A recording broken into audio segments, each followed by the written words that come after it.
Communities of Inquiry Brown Bag panel. I just say a few things because I'm really excited to jump right into this. But this afternoon event, this lunch event, started about 3 years ago, when what we really wanted to do is we wanted to name the collaborative nature of practitioner research, community-based research, participatory action research. You know, we come to a conference and there are wonderful luminaries who give keynote talks, but a lot of really important thinking happens, you know, alongside others. And so the spirit of this panel is to bring people who have, over time, worked together on educational issues in the service of social justice, in the service of change, and to really learn from them about the unique and important work that they're doing. Last year we had Rob Simon and youth and students and teachers from Toronto to talk about their After Night project. We've had the Philadelphia Writing Project come and share their collaborative work together. And today is very much in that spirit. So thank you for being here. Practitioner Research Day, which I mentioned this morning, has been going on for 28 years now? 28 years. And one way I think about it is it's very much in the service of democratizing knowledge production. Bringing youth, bringing teachers, bringing university-based researchers, bringing school leaders together across boundaries to think about, you know, how we can advocate for education. So that being said, I'm really excited to bring what I've been calling as a shorthand, the Sacred Little Ones Project. I hope that's accurate. And one of my former colleagues at Indiana University, but who's now working with the American Indian College Fund, Dr. Tarajean Yazzie-Mintz. And she's going to actually introduce her colleagues and introduce the project. But I do want to say, you know, on a personal note, Dr. Yazzie-Mintz has been one of the most inspirational scholars for me and people I've been in conversation with, period. And there's so many contributions and so many things she's taught me, but one of them really has to do with the ethics of community-based research. And what does it mean to, how do we enter communities, how do we foster and sustain important and meaningful generative relationships, and how do we always keep really our priorities, you know, the people with whom we work. So it's really wonderful to have her here at Penn, and I want to thank, you know, the whole project for taking the time out of their very busy lives, we'll learn about it, you know, to be with us. So let's give them a warm welcome. And the last thing I quickly want to say is I think the presentation's been designed to be just about a 25-minute presentation, but then after that, and then we have Nancy Hornberger and Susan Lytle as respondents, but we also imagine this very much as an open dialogue to talk about a lot of the issues presented today. Thank you, Gerald. For those of you who are sitting in the audience and you see us holding this stick, it's the video talking stick. We want to make sure that we have this well recorded for others to learn from. So we'll be passing the little talking stick around as we're presenting our work. I'm Tarajean Yazzie-Mintz, and it's a gift to have with me Naharin Parsons and Amanda James from Northwest Indian College and Lummi Nation, and they're joining our conversation in this symposium. With deep respect and appreciation, Dr. Campano, Gerald, for asking the Wakanyeja Early Childhood Education Initiative to participate in this year's Ethnography Research Forum. As an initiative that is generating speed and purpose, we are excited to share what we are doing and what we are learning with more circles of inquiry. So if you can imagine everybody in the room and elsewhere who is listening to this conversation, you all bring your own circle of inquiry to ours, and together we are moving forward. So I hope that you see this as an open door for opening up our conversation. So thank you, Gerald, for inviting us. It's also an honor to extend our respect and gratitude to Dr. Susan Lytle for continuing to cultivate teacher research and for creating spaces for teacher knowledge to generate powerful movements in education from inside classrooms and from inside many, many spaces of learning and teaching. Dr. Nancy Hornberger, to you I extend our appreciation for your contributions to scholarship on Indigenous languages, education, and research. It's exciting to have you with us to engage in this circle of inquiry. And to Deborah Broderick and Jacqueline Yang and Rachel Saclo, thank you. Scaraclo. Your contributions to the work, helping us make it visible. Really thank you for ensuring that we have a space to share our collective work with others. And I also want to thank Emily Schwab. Thank you for being here and making sure that we are well taken care of on our work here. It's definitely hard to be away from home and from family and from the work that we're doing. And so your being here and helping us be present makes our journey to Philadelphia so much more comfortable. And so we really appreciate your help and your hospitality. Okay, communities of inquiry. From 3 teachers, Nahrin, Amanda, and myself, to many other teachers in this work beyond the room that we sit, we invite you to join our community of inquiry. Our inquiry focuses on strengthening learning and teaching in early childhood educational spaces.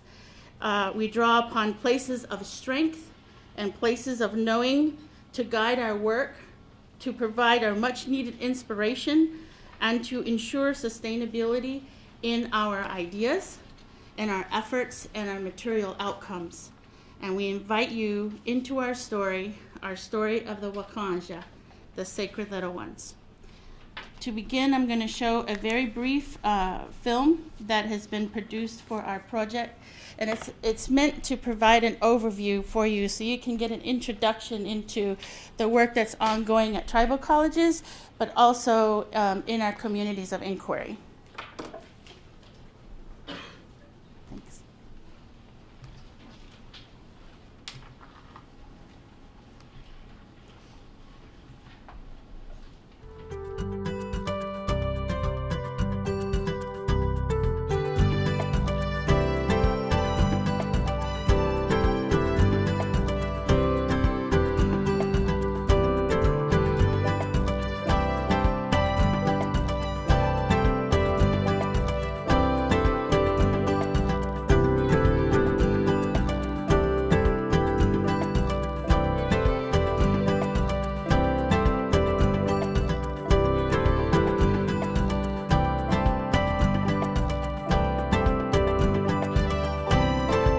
Tribal colleges in general are incredibly important to the communities that they serve and to the nation as a whole.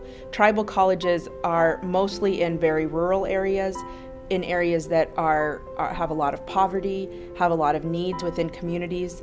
They're addressing a need in education that our Native American students are not getting in most of the mainstream educational programs today. Tribal colleges really, a lot of the times we talk about how much hope they provide and create within their communities. For us here in Barrow, it's really important to have a college because we're incredibly far from anywhere else. There's no roads into our communities. We only have air traffic. And so to get to some place is incredibly expensive and a lot of work. Most of our residents don't want to leave their communities. Like I noted, they are full-time parents, they're full-time workers. They don't have that opportunity to leave as someone perhaps right out of high school would. So our needs are here. They're here, they're now, and that's what we're able to provide as a tribal college. At every community that I worked for, whether it was a Pueblo Indian Nation, whether it was the Salt River Nation, whether it was the Navajo Nation, there was always this need to maintain our language and culture, this urgency, but really the technical part of it, of how to do it, was always the missing piece. It was always a question on how do we do it. We know that we want to maintain our cultures and languages to further our tribal nations, but how do we do it? That's always been a question.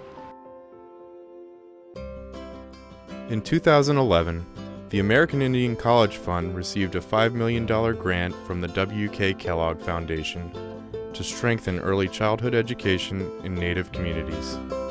The American Indian College Fund received applications for funding from 16 tribal colleges out of 34 eligible tribal colleges from around the United States. The need to reach educational equity at this early age is significant. The final 4 grant recipient colleges are located in different regions of the United States and serve a diversity of tribal nations and communities. This initiative is a 5-year project with the goal of transforming early childhood education for future generations, developing pathways to success by the 3rd grade, and college readiness. We call this initiative Wakanyeja, Sacred Little Ones. The whole project with its 5 domains was like everything that, it's like the coming together of all the kinds of initiatives that I think need to be taken for early childhood education to really work and for tribal communities to thrive, with early childhood really playing a very foundational role, and that early childhood really could play a leadership role a lot, because it's not so hard to get people behind early childhood, at least in a conceptual way. This project, I think, brings to the forefront, number one, the topics. It pushes forward conversations. And it's a small step, I believe a small step in a series of steps that are needed to really make change. For the college specifically, it has brought on the conversation of potentially becoming a 4-year institution. We had not really considered this before this. The feasibility study on what's the potential, what does the future hold for this college. Starting off with small steps, we had, after holding a number of community meetings, talking with the school district, who are a vital partner. There is no way, I don't think we could implement this without this partnership, and overall support. We began about 2 years ago with the initial stages of developing an Associates of Arts degree in Inupiaq early learning. The goal is to provide the foundation in terms of teacher preparation on ECE level. The reasoning behind that is language promotion needs to start early, and that was our goal, to start early. Primarily, Northwestern College has been a teaching institution, and we still are. We certainly emphasize good teaching methodologies and instructional practices, but for us to become more engaged with research and doing research with our faculty, providing building our faculty's capacity to do research in the classroom and certainly with children has been an exciting thing.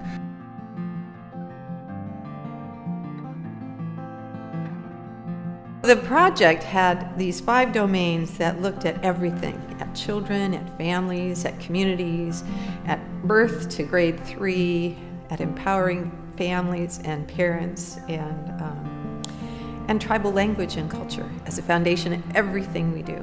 We have discussion on the class. We have speakers on Indian history and Indian language. All of this hopefully will flow into the classroom, will flow into the syllabus. So when I talk about the PK system, I include our own faculty in that journey, that they too will be a community of learners that begin to better understand the community that they serve. So our vision is a large one, but it has to start with the babies, with the sacred little ones.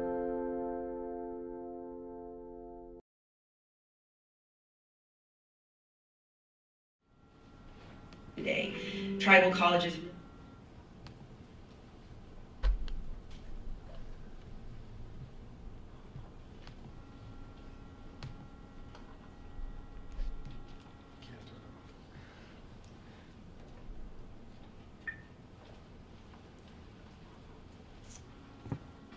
Thank you for entering our conversation with that film. That film was done as a part of the documentation of the work that we've been doing over the 5 years of this project. and all of the communities involved have participated in the generation of the questions that we're asking across the sites. And one of the main questions in part of our community of inquiry is asking the question, what do early learning opportunities look like for Native children and their families when we draw upon places of strength and knowing? So we add that second part to it because we really want to open up the dialogue around envisioning a different form of early childhood that we have in our minds and our hearts, and that we want to be able to generate that work together. And so the Wakanyeja project is all about taking what we're doing in our community, what's working, and using a strength-based model to move forward together. In the film, you got a quick overview of the work, and we're very fortunate to receive funding from the Kellogg Foundation. And recently, I think it was the past year, we also received the second grant, leveraging the success from our project to deepen our work around family engagement. And so we're continuing forward. Another great news that we've had recently is that the College Fund, the American Indian College Fund, is starting to leverage its own funding to continue this work in our Native communities. We work specifically with tribal colleges, as tribal colleges are institutions that were generated and developed by communities themselves, by the tribal nations themselves. And so the institutions are often the center of our communities. We look across the United States at these different programs. So in year 5 of our work, we're well positioned to tell the story with our world. And so I'm going to take you through a couple of slides to help you understand who's involved in our work as communities of inquiry and where we're headed. We have 4 tribal colleges that represent the work that's going on, and they all have their own circles of inquiry. And you'll get to hear from our colleagues here, Naharin and Amanda, about the work that they're doing at Northwest Indian College. And just a little side note to help you understand, as we're doing the presentations about sharing our story, we do look to have different representatives from the projects themselves present. Last year, we had our colleagues from Southwestern Indian Polytechnic Institute present at the American Educational Research Association and share their work. College of Menominee Nation also shared their work at AERA, and Northwest Indian College has been really gracious to bring their time here and share their work with us here today. And Ilisavik has been doing a lot of work around sharing their work through NPR stories. And if you ever do a little search, you could look for some of their stories in Indian Country Today, as well as the Tribal College Research Journal. These are our programs that we are known as the Wakanyeja Early Childhood Education Initiative. So this is not just my work as a scholar in the field. We identify ourselves as the initiative. So that's how we're referring to the we, is the Wakanyeja initiative. It's not Yazzie-Mintz and it's the Wakanyeja initiative. And so please think about the work as a collective as we're talking about it today. Our approach to the work in terms of documenting our progress and our findings is moving away from documenting weakness to documenting the strengths in their communities. And it takes a lot of energy to figure out what kinds of things are going on in our community that's working and focus on building on those intentional practices. And so we move from thinking about what we can't do anything about, which is the standardized tests that all of our children must face at some point or another, but we move to the space in which Inupiaq teachers are starting to write and teach the language to the young ones. And we're talking about what can you do? What can you bring to the table? And so everyone is invited to the conversation who can participate, who can bring an idea, who can get water for those who are in the room. Everybody has a process or a role in the work. Our project and initiative is really focused on a number of audiences, but it's paced. Initially focusing on the work as a local practice, looking at center-based practices in our communities, as well as place-based practices. So we start there in the early years of our work, focusing inward on the work that's in our communities first. So our intention is never to start outside the world and bring those outside ideas in. We're really thinking about what are our current resources that we have to work with, and then to start generating the conversation from there. As we move out, we start to think regionally. Who in our region is doing work like us, or who in our region has similar questions as we do. And we move into sort of a practice adaptation at that point. We're starting to generate those ideas and marrying them with others. We move out to the national, and that's where we start thinking about practice adaptation and the addition of thinking about theory. You know, what does theory bring to these conversations? We move out to the final circle, which is to the world, and thinking about practice adaptation of theory and the interplay between theory and research and that inquiry process. But where we started is a real essential place in terms of really focusing in on the strengths of our communities. As we're working, we're also trying to be very clear about what systems are we going to make our impact. And as you can imagine, working in complex social, educational, political, cultural systems, the picture gets really big, and you can imagine people go into a paralysis where you see the world is so big and you can't do much about the outside world and those standards and those ideas that are coming into your community. So what we do is we go through an incubation period, and we focus in on what are our questions here and now in our Wakanyeja grantee programs. What are the questions that are emerging from our teachers that are working with the children? What are our questions that the faculty at the tribal colleges have about their work? And what are the questions that parents bring to that conversation, as well as others in that work? And slowly moving outward again to more and more conversations, bringing more people into that circle, but first starting intentionally with a small group and thinking about the impact that we want to have. In the film, there was reference to the 5 domains of the Wakanyeja project. These are intentionally placed in circles that are often in rotation. And at any given time or point along the way, any of the teams are foregrounding a particular area of work.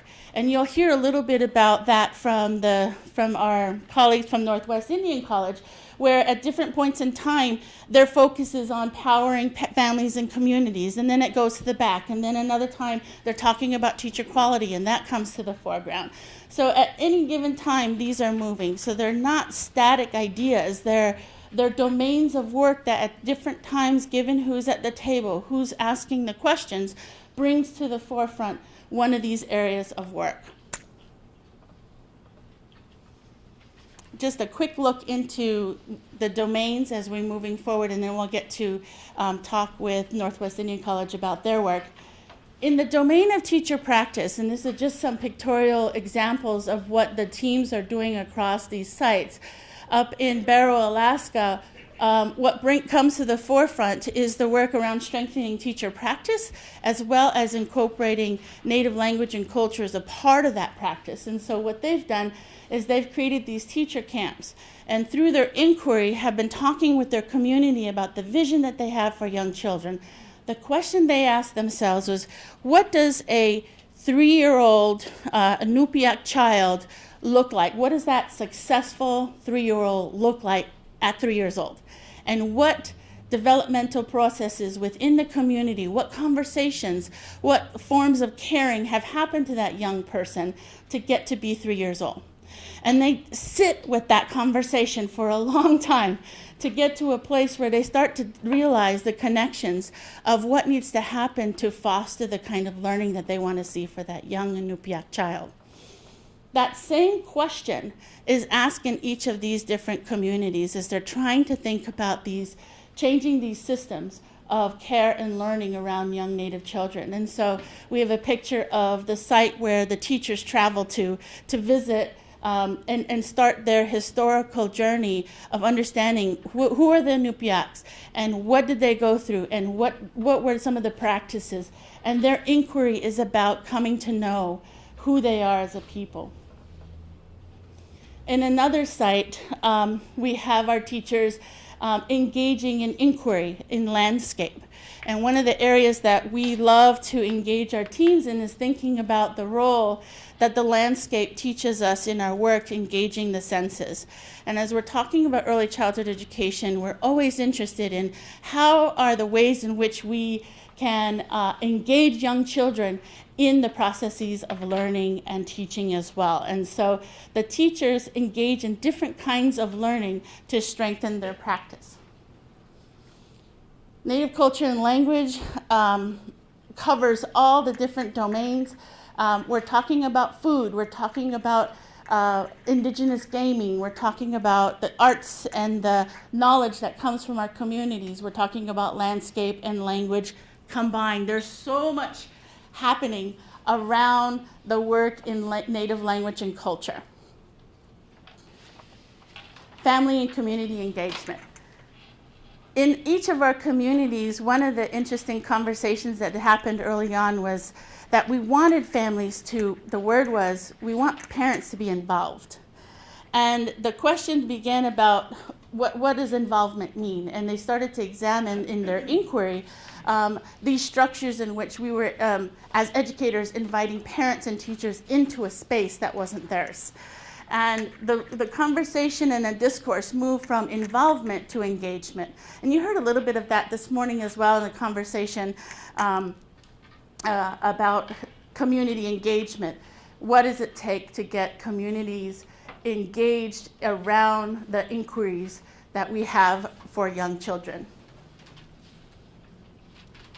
We're very much interested in the movement from early childhood into K-3 settings and beyond.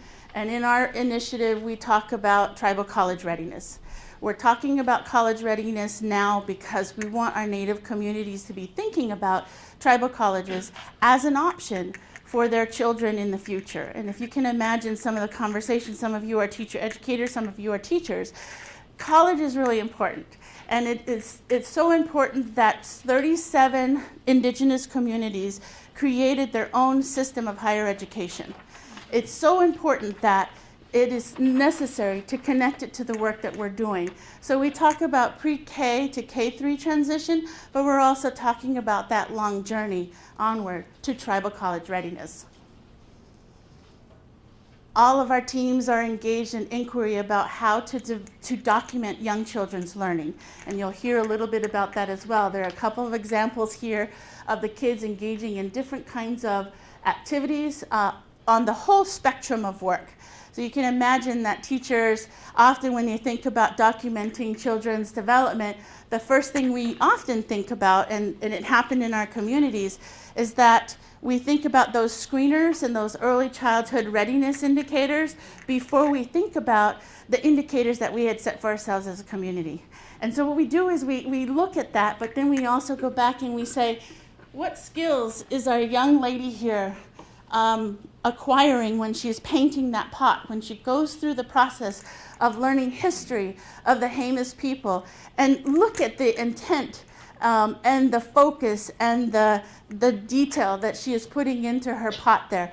And all of those skills are being aligned with other ways of talking about child development that are aligned with their community's goals as well as early learning goals.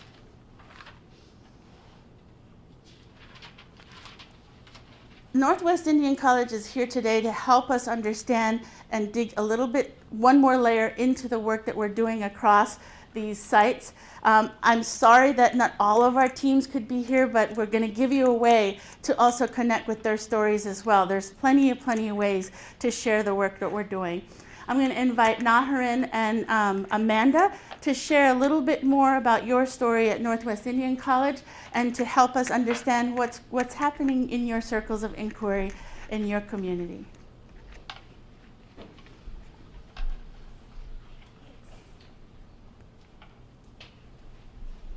hope you don't mind that I stand. I like to see everyone who's in the room. I'd also like to mention that I'm not feeling very well, so I apologize if it's difficult to hear or understand me. And then I'd like to just briefly introduce myself, give you a little bit of background information about me. I am a teacher. I started my teaching career as a Teach for America Corps member, where I taught second grade in New Orleans, Louisiana. After returning to the West Coast, which is where I'm from, I began studying instructional leadership and am currently an early childhood education faculty member at Northwest Indian College. I am also one of the co-project directors of our Sacred Little Ones Early Childhood Education Initiative at Northwest Indian College, and have the honor of working with both Amanda and Dr. Yazzie-Mintz. My institution is headquartered on the Lummi Indian Reservation in Washington State, near the Salish Sea. Northwest Indian College is the only accredited tribal college in the states of Washington, Oregon, and Idaho. Our main campus is located on the Lummi Reservation, and we have extended campus sites at 6 other reservations in both Washington and Idaho. And those are Muckleshoot, Nez Perce, Nisqually, Port Gamble, Swinomish, and Tulalip. The educational philosophy of Northwest Indian College is based upon the belief that opportunity for post-secondary education must be provided in the Native American community. Northwest Indian College is committed to the belief that self-awareness is the foundation to A, achieve confidence, esteem, and a true sense of identity, B, build a career, and C, promote lifelong learning. It is also committed to the belief that a self-awareness program must include a study of Native American cultures, history, and values, and all of that is integrated in our curricula at Northwest Indian College. This mission and vision guides the work that we do in all 5 domains of our Sacred Little Ones Early Childhood Education Initiative, including bridging of early childhood education with K-3 schooling. And as you will notice, Dr. Yazzie-Mintz will just scroll through some photos now. They're not necessarily they don't necessarily match the exact content that I'm sharing with you, but they certainly illustrate the community of inquiry that we have at Northwest Indian College. In an effort to bridge early childhood education with the K-3 system, there are several bridges on which we focus and investigate.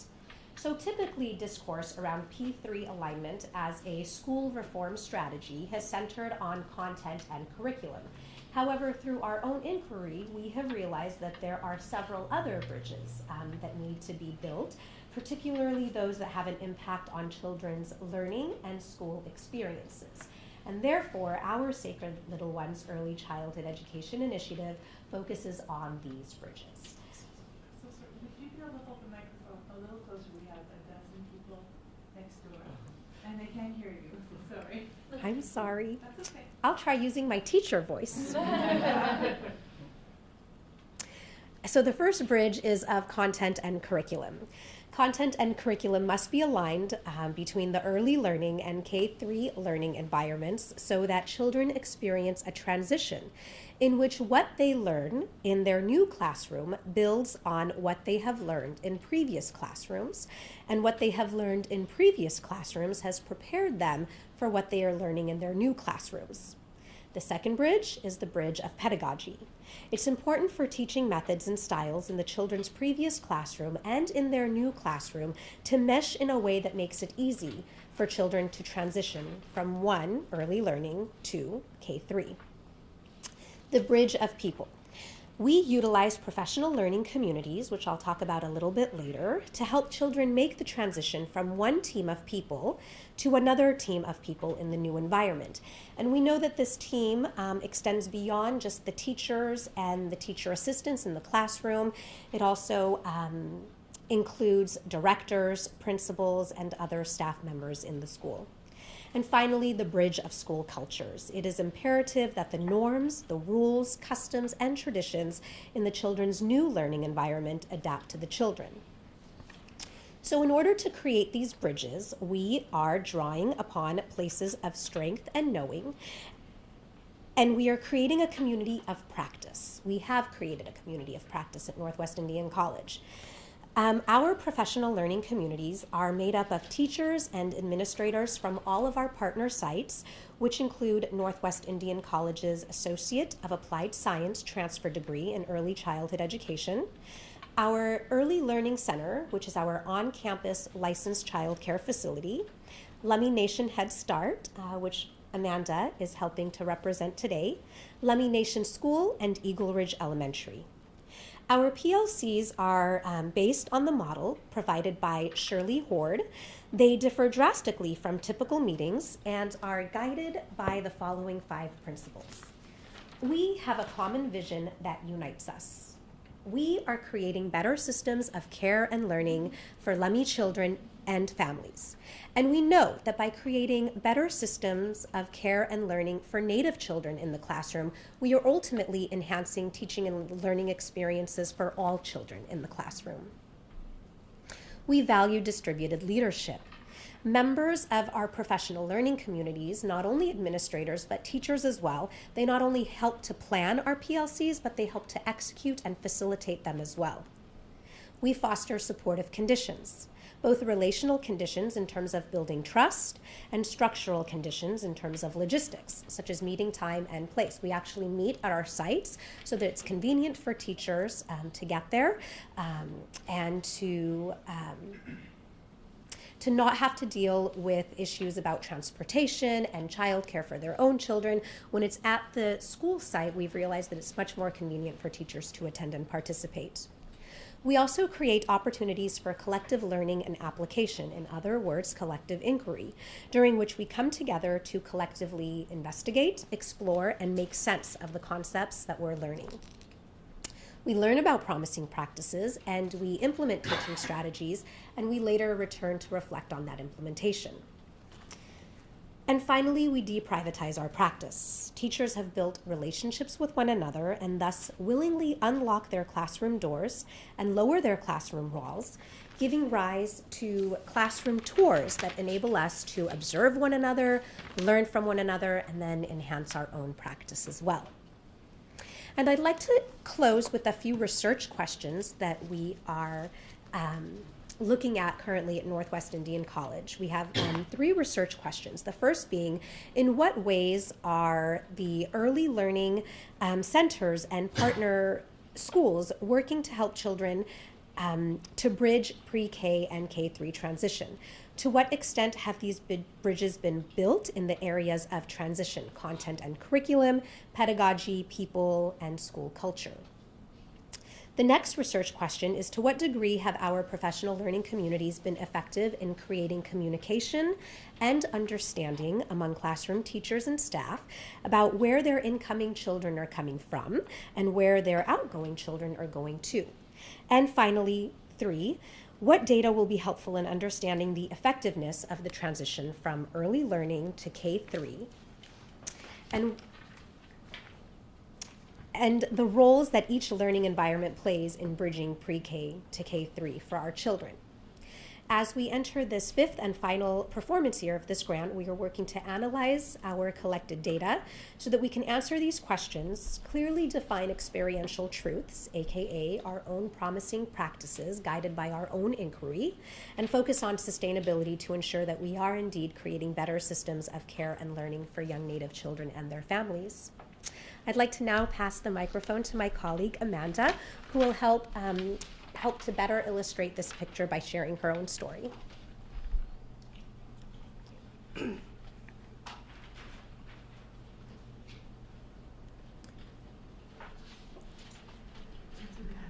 Ai Tangen, Naut CM, the Jalaja CM, Will Quan, son of Seth, Hadaqual, son of Man, and Christy, son of Tan.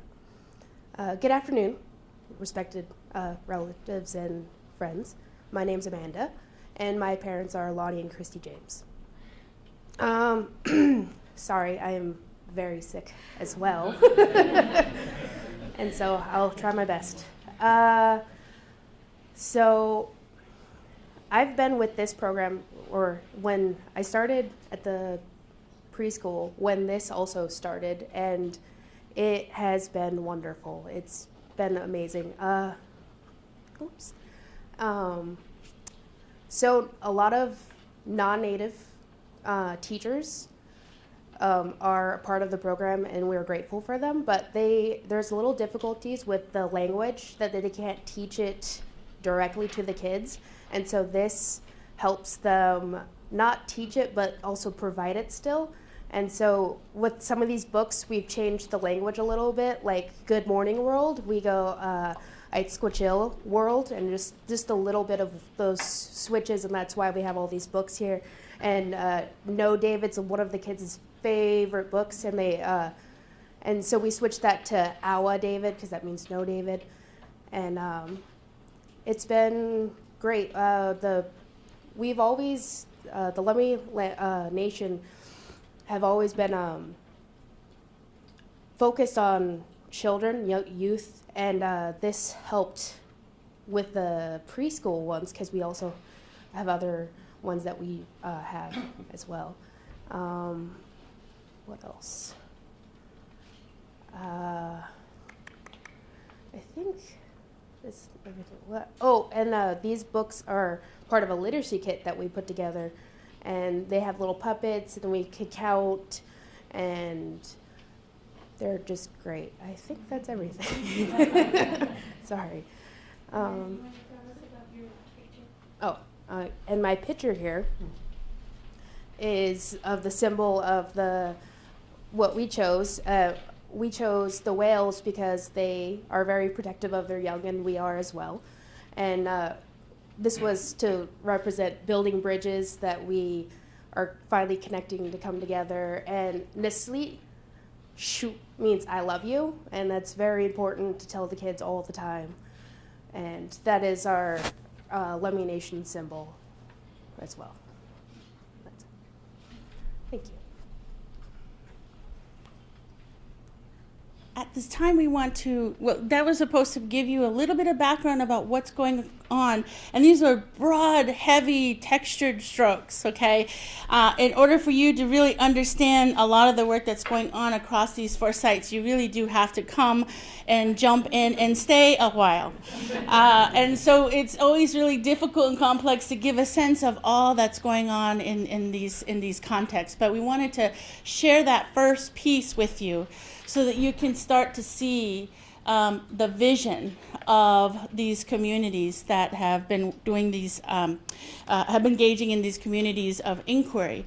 And so now we invite you as educators, as teachers, as parents, as learners to come to the conversation. But I think, are we going to have a conversation first here? Yeah. Okay, so we're going to have that first, and then I know there are going to be burning questions out there. Oh. So, first of all, do I just sort of hold it like this? Oh, all right. Okay. So, thank you, Nahreen, Amanda, Tarajean, or maybe I should say, thank you, Wakanyeja Sacred Little Ones Initiative, right? And thank you for representing that initiative here for us. What an illuminating, presentation you've given us, even in a short space, to give us a little bit of an idea of what you're about. So Susan and I sort of briefly said before we started, we'll try to do a little bit more of a conversation and then open out the conversation to everyone else. So I'll just mention some things that stood out to me as I listened to you. And it's possible that these particular things stood out to me because they've been recurring in these 2 days, and I think you've probably also, will resonate with the few things I'm going to say. So I jotted down as I went along. You said at one point, it was on the film, they said, our needs are here, our needs are now, and she was talking about how difficult it was to get to some of the places where the teachers are, and the communities are, and how important it is to do the work there. And so I think of this in terms of place and the importance of place. And in a later part today, you mentioned, I think also in the film, I'm sorry, I'm getting everything mixed up. But there was a picture of the Inupiaq place of origin, as I understood it, where the teachers go to revisit sort of the history of the origins of the people. And so I thought a lot about the importance of place. So that's one thing. Another thing, the long-term engagement that this entails. So, you've been at it 5 years, you're ready to go for the next, however many years you can keep going, because the work is about long-term engagement. I guess I already alluded to your emphasis on the work as a collective and how it involves teachers, yourselves, students, families, communities, and that's the way this work gets done. And I guess maybe this will be my last sort of opening comment, or my last comment. You said we focus on moving from documenting weakness to documenting strength. And you demonstrated in many ways how you're doing that. And that's something I'm just going to hold on to and take away from the session and from the work that you're doing. Thank you. That was extraordinary. And I'm really very moved by the ideas and the complexity and the trust in the local, which I think is something we've lost in many spaces of learning in other places in this country. In fact, it's kind of opposite to what's going on in most of what's happening in this country in education. So to hear you, I'm actually having a little bit of chills here, and I'm not actually sick anymore. But when those circles came up, I mean, I thought to myself, oh my God, of course. That's the way you build understanding. I mean, you're starting from the kids. And then you have these circles of local, practice-centered, place-based, and then regional, then national, then world. And you have a sense of being part of the whole world, but actually the most important places are the inclusive spaces of teaching and learning and tribal colleges that are physically contextual. They're together. People are together doing this work. And the idea that we should, and that you do, actually trust the people who do the work, the people who live in the community, the people who know the kids, the people who understand what it looks like to do well in that community, to learn from the things that are happening that are positive is really radical. I mean, really radical and really exciting. So it's inclusive in a very particular way. And the fact that the other thing about that array was that sometimes we think about communities of inquiry here, and many of them are pretty isolated. I mean, they're really good people who are coming together for a lot of different reasons in a lot of different spaces, but they're not necessarily, unless they're part of a network, of which there are some, they're not necessarily hooked up to a larger conversation. And this initiative, I mean, given the fact that there are a certain number of American Indian colleges involved, but there's the potential for all of them. Yeah, and I don't think what you're going to do is sort of spread the word. Actually, what you're going to be spreading probably is the way of knowing, the way of figuring things out, the way of being together, the way of trusting that when you look for strength, you're going to see something, and it's going to be really worth knowing. So thank you very, very much for that. I don't know whether this is a conversation or whether we should just shut up right now. I think maybe the latter. Is that okay? Yeah. Okay. I think so. Okay. Well, thank you for seeing that. I feel that we've been successful then in helping share the story of the work, because the idea of slowly unfolding what is to be is such a wonderful process. And it's also very in line with early childhood thinking about helping children unfold who they are in the work that they do, and then using that as a way of talking with teachers about their work. And it's paced based on when you're ready. And I just remember in terms of just doing this work in a broad way, when I first went to the College Fund, everybody there was so afraid to embark on this journey. And one of the major reasons was, we have to see the first year, we have to see those kids have their scores higher. And I said, well, we're going to have to put that away for a while. And we're going to have to put that question away for a while.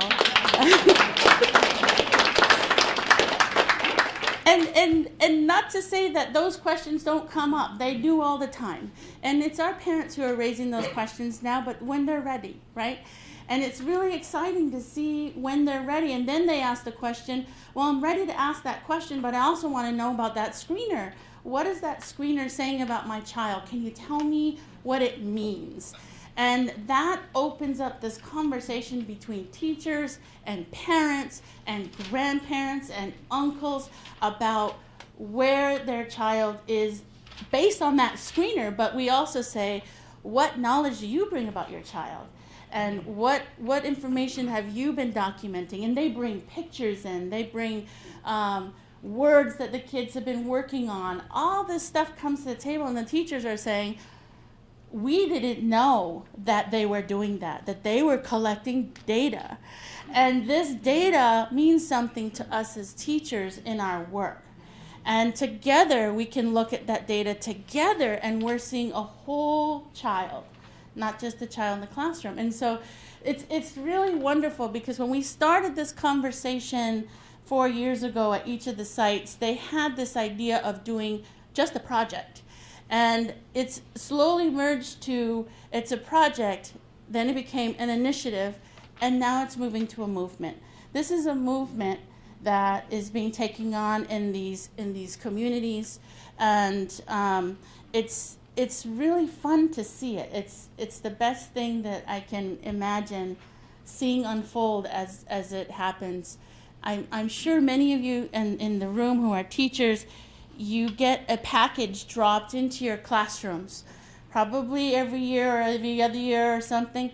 It happens a lot in our Native communities as well. We get packages dropped into our communities, and sometimes we have help unwrapping the package, and sometimes we don't have help unwrapping the package. But what we started to do is to put the present away and started to talk about what gift would we want to give, right? What knowledge do we want to give our kids, and let's help them unwrap that first. And eventually, when we're ready, we'll unwrap that other present, the other package that came in, and make sense of it. And so these are really interesting conversations that are happening, and it's just one of those inspirational moments, I think, that we have almost every day or every second in the work that's happening. So we're just so happy to be able to share it. And I know others have questions out there about what we're doing and about what you're doing. We want to know what you're doing as well. Oh. Just one question. One of the metaphors, well, first of all, thank you again. It was really lovely. I mean, it was, and I have so many thoughts in my head. One of the things I'm thinking about is, you've been doing this for 5 years, which is alone incredible, and it's constantly deepening. And I feel like maybe also now you're talking about it and certain aspects of it with a confidence that maybe wasn't there initially in the beginning. But I'm curious, so when you're involved in these inquiries, you use the metaphor of unfolding, which suggests that you don't always know what the destination's going to be. And I'm wondering, just from anyone on the panel, what are examples of when you engaged in this collaborative inquiry and things began to unfold, where there were surprises or tensions, or the work went in an unexpected direction, or you had epiphanies? Maybe I'm asking for, the more messiness of it before the, 5-year presentation in a way.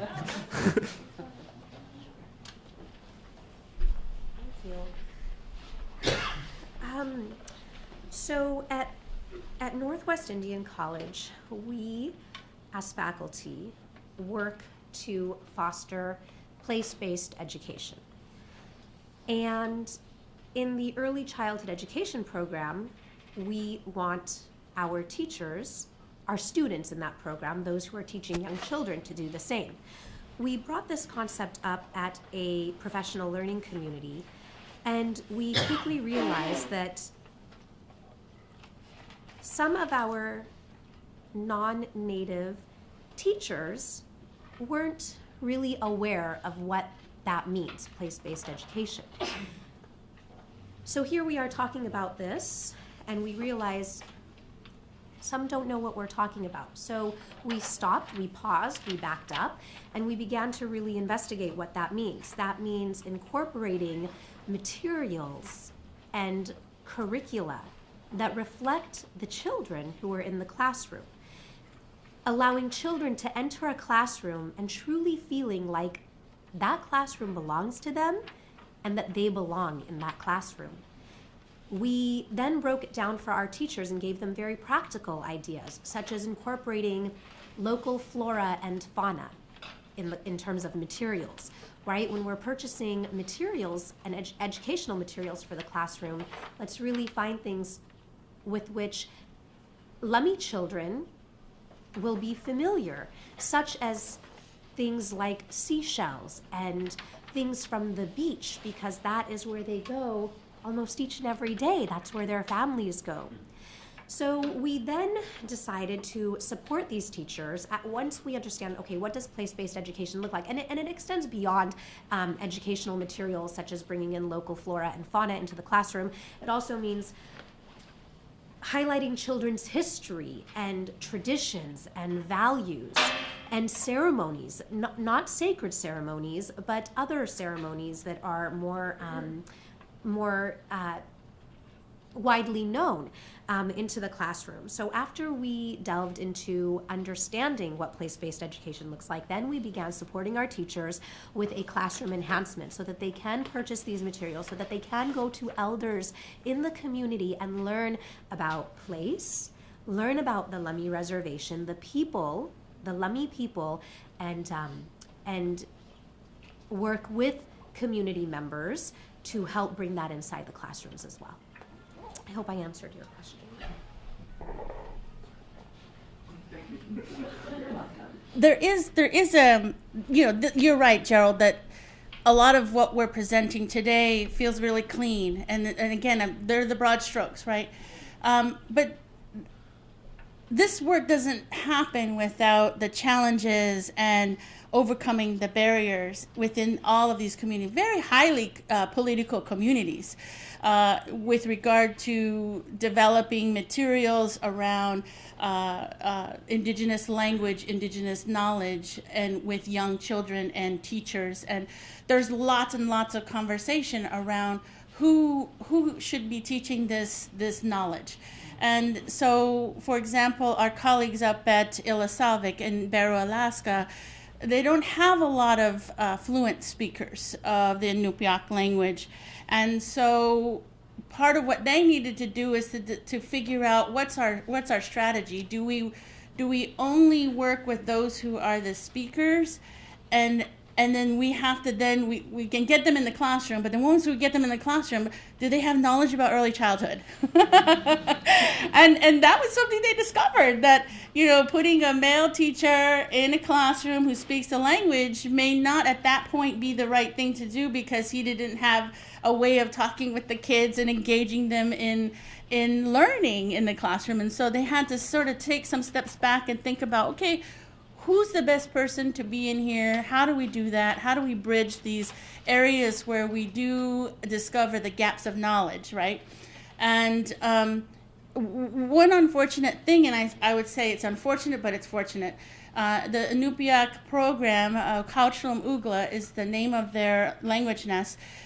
This past fall of 2014, their last Inupiaq teacher left the program.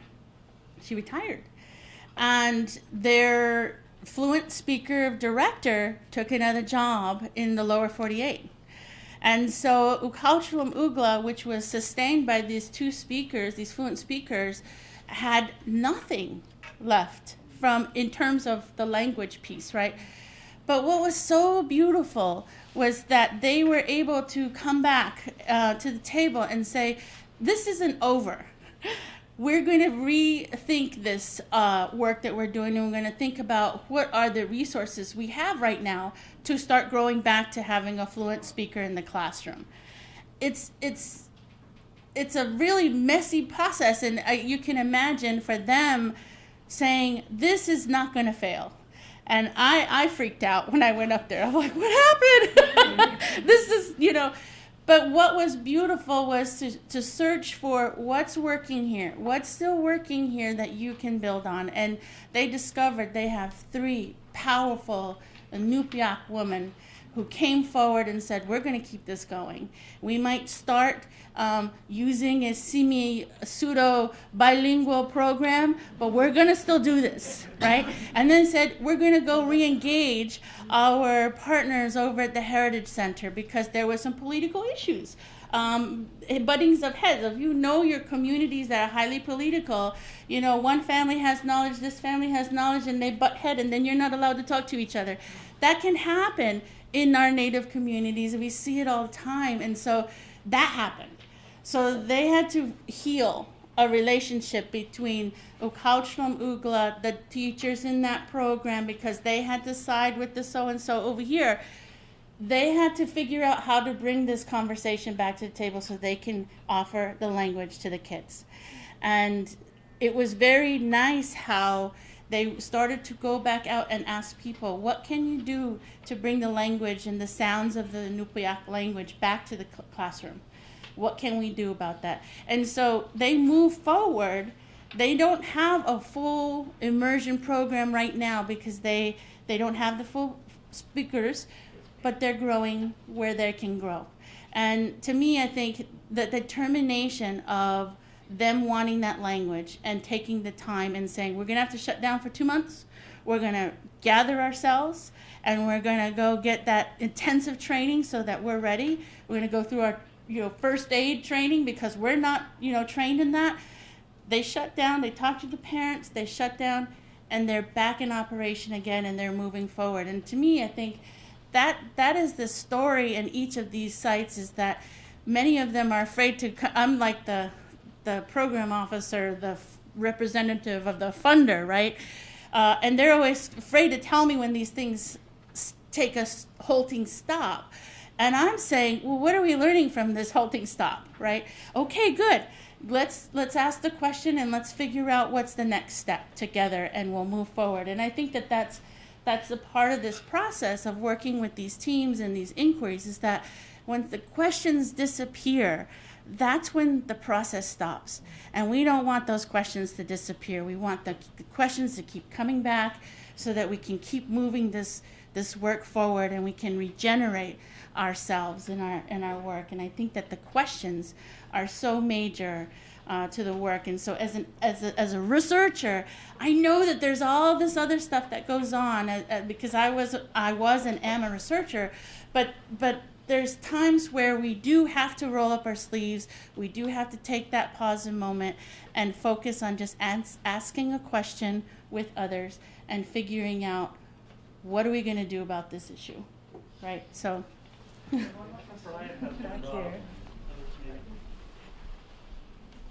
Brian put his hand up first. Well, I would always defer. There we go. Go ahead. Okay. There you go. Okay, thank you very much. Coming from the UK and listening to this wonderful account, I'm intrigued to know what happens when you hit national policy. We hear about No Child Left Behind, Race to the Top, PISA, and all the other things. We don't hear about this wonderful ethnographic local detail. So what happens when the two meet?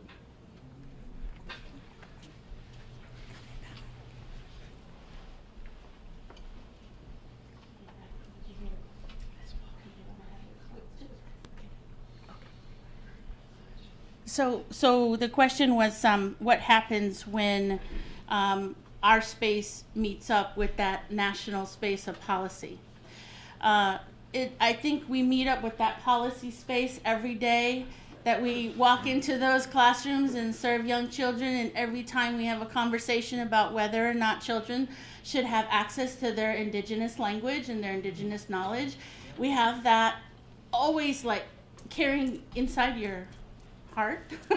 It's always there. So I don't think it goes away, but in another practice in the world around policy conversations, I think where we are is we're not in that space yet. And it's a question of, should we be in that space right now, or is it a conversation down the road? Now, in another project that we are working on, it's called the Family Engagement Initiative. In that group, we are bringing together all of our teams, and they're bringing their parent representatives and their teachers to a conversation around working from their experiential truths of their work. How do those experiences become statements that become a policy statement that can be shared with a national level? And we've invited the executive director of the White House Initiative to come talk with us, come work with us, come hear what families and parents have to say about their young children's learning opportunities and their own engagement in early childhood education. We're bringing in a number of different people who work at the national level, the National Congress of American Indians, to come and do a listening session with us, so that what we're doing is we're moving these inquiries into these spaces where we are generating these statements. And I'm not going to say they're policy statements yet, but they're ideas, they're hopes, they're visions that we want to take to that next level. We have a partner program that has intersected with us along this journey in New Mexico. And years ago, they had a researcher who came in and worked with them to document their practice, but eventually what they did was they heard about our work locally.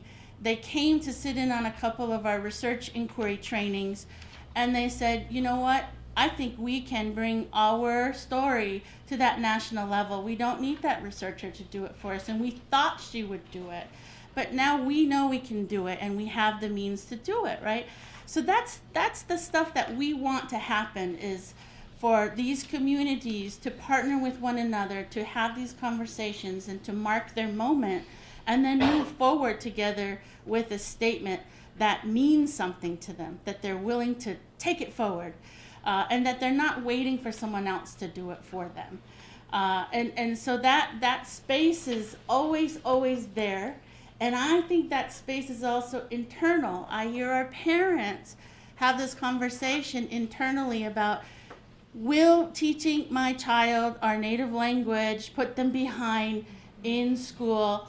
I really want to see the data that says that their minds are going to be expanded 2-3 times before I say yes to us teaching language to our kids in preschool. Our parents are asking that question, and I'm so happy that they are, because now we can look to the research and say, here's the research, but that speaks about middle-class white families. What do you think is going on in our communities about this specific question? And what do you think might be lost? That's the other thing. What might be lost if we don't teach it? And that's where we enter this space of talking to policy up there, but sometimes policy can just be in that local space where we make decisions together about the preservation and the adaptation of outside knowledge into our work that we're doing locally. Sometimes we just need to keep it there for a while till we really know who else is out there ready to work with us. Can I just make a comment on that? Just a very quick one. Just to say that I just am so impressed that you framed that as when the parents raise those questions, it's an opportunity for inquiry and working together to figure it out, rather than framing it as the parents are resisting, which is what you hear all the time. So thank you for that beautiful way of putting it. Rod has a time for one. Yeah. I have to stand up so I can see you. So I can't give you the long thank you that I was going to give you for this incredible presentation. I'm going to give you a very short question so we have time for an answer. So I see this beautiful image of bridges and bridge building, and I'm wondering if you might say something about how you link these local projects and what kinds of conversations are going on between these sites.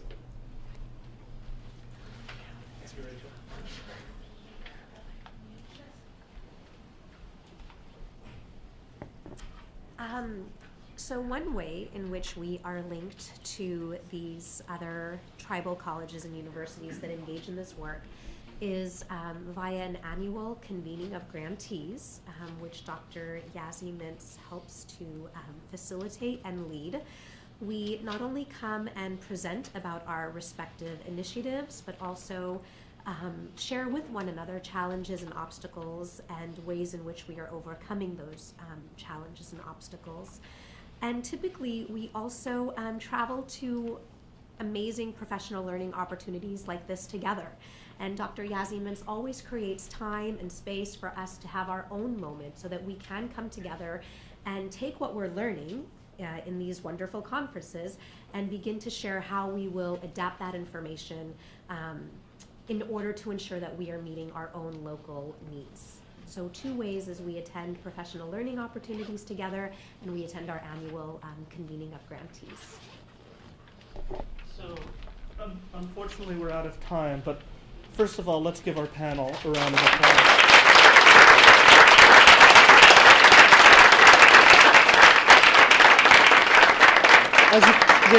As you can see, they're doing such important and significant work, and it's very time intensive, and their time is so valuable, and they took time out of their busy lives to come to Penn and share with us the really edifying work that they're doing, which I think can serve as an inspiration to so many of us. They will be around a little bit longer, right, for some more informal conversations. Thank you all for coming to this year's Communities of Inquiry. Oh, more than one thing, whatever you want. So this was a part of joining the conversation, and so we do want to take this conversation beyond this forum. All of our programs have websites, so do go to visit them. You can visit them at, if you go to the College Fund's website and you do collegefund.org/Wakanyeja, you can find all the links to all of our projects there and go in deeper into each of their inquiries. The other thing I would say, if you're on the Twitter machine, we have a Twitter account. It's at Wakanyeja_ECE. And follow us, because we do want to engage more people in this conversation about early childhood education impacting Native communities. So you can even Twitter about what we presented today. We love it. And we want more people to know what we're doing, and we want to share it. So thank you so much for your time and allowing us to be here.